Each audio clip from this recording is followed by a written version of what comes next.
Hey guys, welcome to a quick review on the Brioni EDP Intense. Now, before we go any further, I would like to take this time to wish you guys a very happy 2026. I hope you had a great 2025 and the 2026 will be even better. Now, let's get on with this. Um, Before we go any further into the notes, let me just quickly show you the box. Had this guy for some time with me.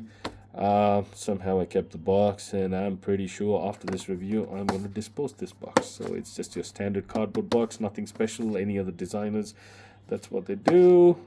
Does its job, and that's about it. Bottle. Nice bottle. I like this one. Reminds me a little bit of the YSLY types, and yeah, actually, even the scent profile does remind me a little bit of the YSLY, and we'll get to that. So overall, nice clean bottle. Nothing special. Nothing out of the ordinary. This one, I really like this. The Valentino range, the Bonnie Roma. They have the leather patch. These guy, very appropriately, Brioni, being a suit manufacturer, or like a suit style house, they have this little silk piece here that they put on the badging or the emblem. What do you call it? Usually find things like this on the inside parts of the suit.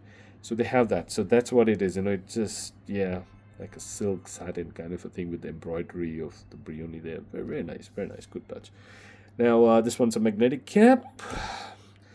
Oh, it's not bad. It's pretty good. It's pretty tight magnetic cap. I see the little logo there. Good sprayer on this one. Nothing to complain about. See that? Nice dispersion. Very nice.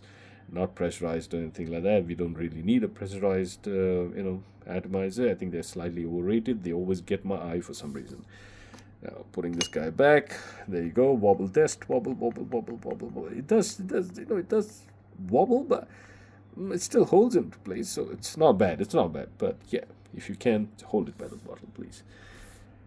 Before we go any further, let me just bring in my other phone and just quickly show you the Fragrantica notes. Okay, here we go.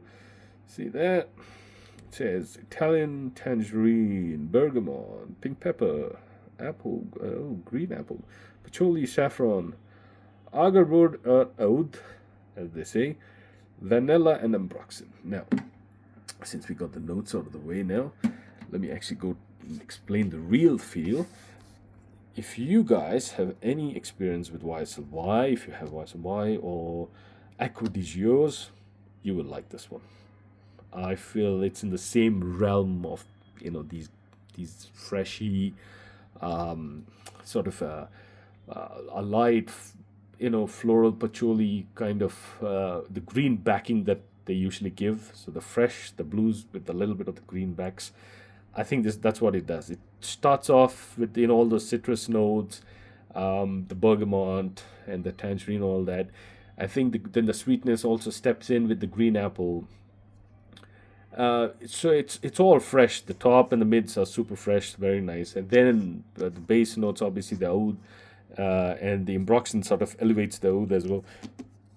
So this one would be very appropriate if you were to dress up like a slightly formal event. I'm not saying something crazy dressed up or anything like that.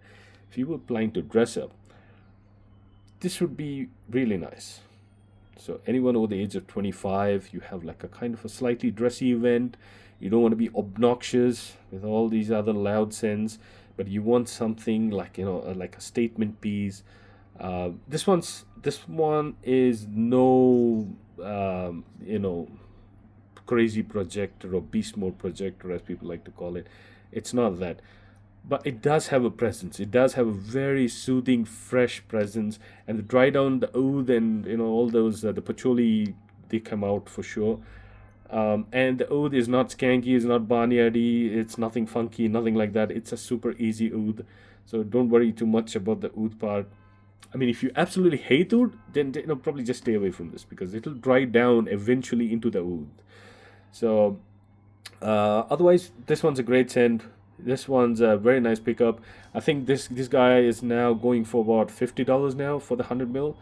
I think I just recently, when I checked some discounted pricing, that's what it goes for. Retail is a little higher for me. I saw retail even now at about, I think, something close to the $80 range. I had this bottle for quite some time. Haven't used it. I did one full wearing before, and last night, the New Year's Eve event, I was looking for something, and then I got this one out, and it was about 18 degrees centigrade outside. This one did its job. Yeah, it was nice. It was a nice, and it's nothing crazy exciting or something, but it does its job. You could use it as an everyday scent if you want. I mean, nothing wrong with it. I mean, it's an easy scent. So it's in the realm of the YSLYs and Aquadisios and those guys. So having said all that, I think anyone can pull this off. Young, old, preferably anyone over the age of 25, I would say. If you're dressing up for an event, yeah, do go for it.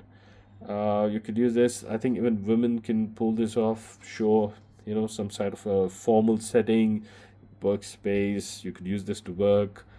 Anyone can use this to work, really. I mean, you're not going to offend anyone. Probably in winters, you will need a few more sprays on this because I just don't think it has the oomph, to push through in winters. Summers, I would say stick to summer nights if you can. Otherwise, if it's really hot or so hot and humid, I would say just don't go over 4 sprays. Maybe that would be the max, because it'll start projecting a little heavily, especially in the dry down. Um, Winters, you could go. I think you could even do 8 sprays, 10 sprays if you guys want. Won't really. I don't think it really offends anyone. It's not an intrusive kind of a scent profile. All right, guys, that's all for the review. I will catch you guys soon. Appreciate you guys watching. Thanks. Bye.